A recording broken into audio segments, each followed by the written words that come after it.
ഏതു നേരത്തും കൂടെ വരും, എൻ്റെ ഖേദങ്ങൾ തീർത്തു തരും.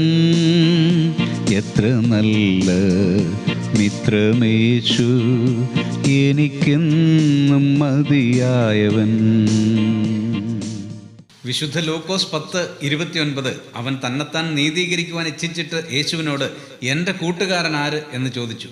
വിശ്വപ്രസിദ്ധമായ നല്ല ശമര്യക്കാരൻ്റെ ഉപമയുടെ പശ്ചാത്തലമാണിത്. സ്വയനീതിക്കാരനായ ഒരു ന്യായശാസ്ത്രിയോടാണ് യേശുനാഥൻ ഇത് പറയുന്നത്. കള്ളന്മാരുടെ ആക്രമണത്താൽ അർദ്ധപ്രാണനായി വഴിയരികിൽ കിടക്കുന്ന ഒരു മനുഷ്യൻ. ഒരു പുരോഹിതനും ഒരു ലേവ്യനും അവനെ കണ്ടിട്ട് സഹായിപ്പാൻ മനസ്സില്ലാതെ വഴിമാറി കടന്നു പോവുകയാണ്. പിശാചിനാൽ പിടിക്കപ്പെട്ട നിസ്സഹായനായ ഒരു പാപിയെ രക്ഷിക്കാൻ മതങ്ങൾക്കോ ന്യായപ്രമാണത്തിനോ കഴിയുകയില്ല എന്ന സത്യം ഇവിടെ വെളിപ്പെടുന്നു. പിന്നീട് വാഹനം നിർത്തി അടുത്ത് ചെന്ന് ശുശ്രൂഷിച്ച് മരണത്തിൽ നിന്ന് രക്ഷിച്ച നല്ല ശമര്യക്കാരനാണ് അവൻ്റെ യഥാർത്ഥ കൂട്ടുകാരനെന്ന് ന്യായശാസ്ത്രിക്ക് ബോധ്യപ്പെടുന്നു. പ്രിയമുള്ളവരെ, ഇതല്ലേ നമ്മുടെ കർത്താവും ചെയ്തത്? ഈ യേശുനാഥനല്ലേ നമ്മുടെ യഥാർത്ഥ സ്നേഹിതൻ? ആ പാത നമുക്കും പിന്തുടരാം. പ്രാർത്ഥിക്കാം. പ്രിയ പിതാവേ, എല്ലാവരോടും കരുണയോടെ ഇടപെടുവാൻ അടിയങ്ങളെ സഹായിക്കണമേ.